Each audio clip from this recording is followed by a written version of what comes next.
Do we actually know what we're eating? Chances are you're consuming food that has been genetically altered.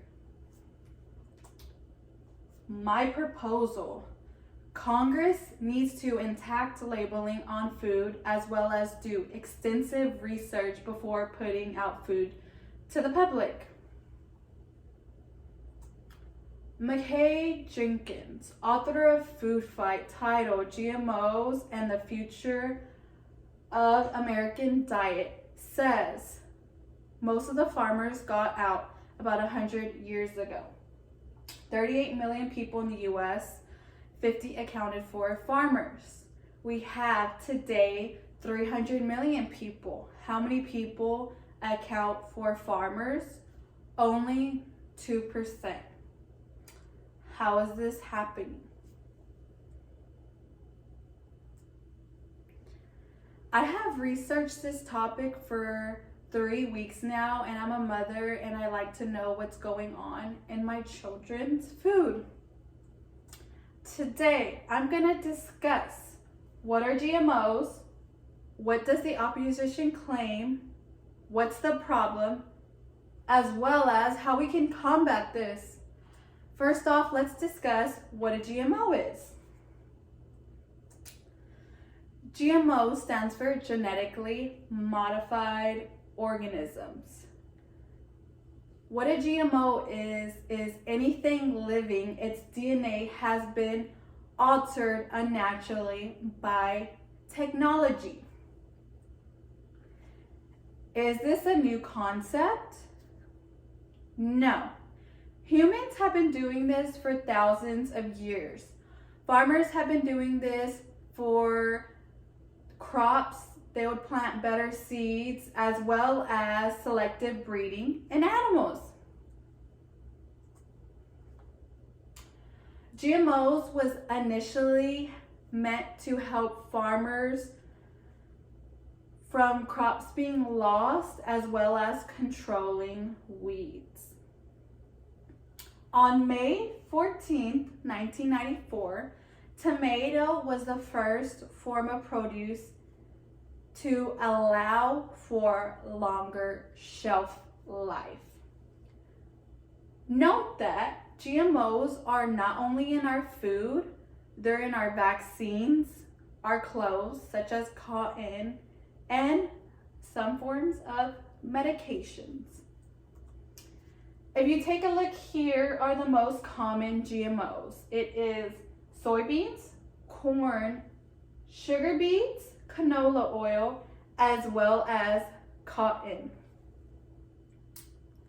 Is this actually good for us? This is non-GMO tomato, and of course it goes rotten after 45 days.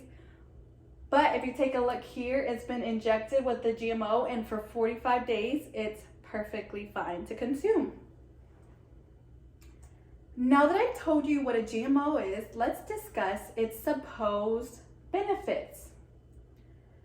I'm going to be going over the opposition's claim. In 1996, big corporations began planting crops by insecticides and pesticides. They are deemed harmless by select studies backed by these corporations. They have added vitamins, unlike organic food, and they are cost efficiently, and they yield for longer shelf life.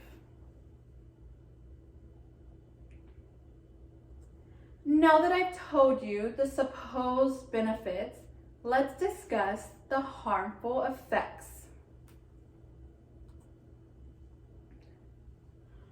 On June 2010, Dr. Billinger looked at several surveys and linked 1,140 to GMOs and ADHD in children. So the doctor told the parents to limit GMO consumption.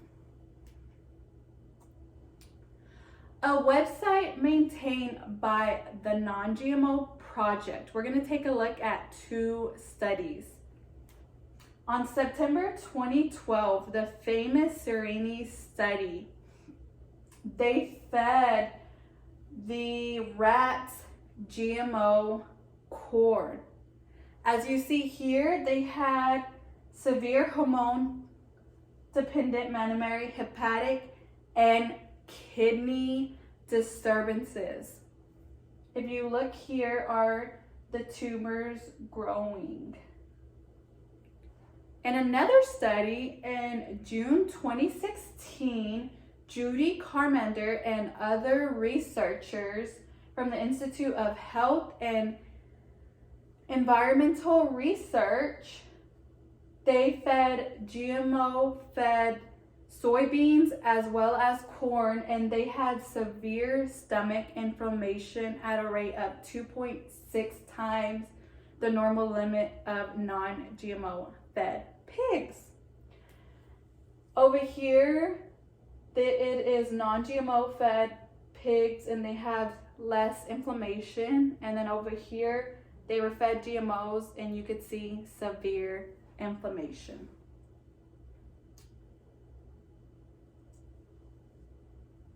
A website maintained by the EU government states that they currently only cultivate one GMO approved for farming, and that is corn.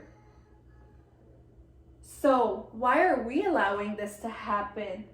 Big corporations had lobbied and controlled the FDA. Currently, we have no regulations.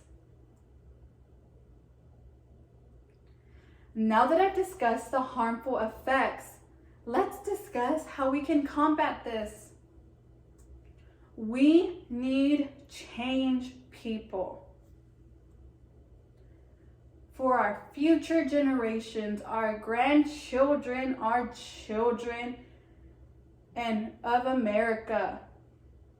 These GMOs and this lifestyle of fake foods.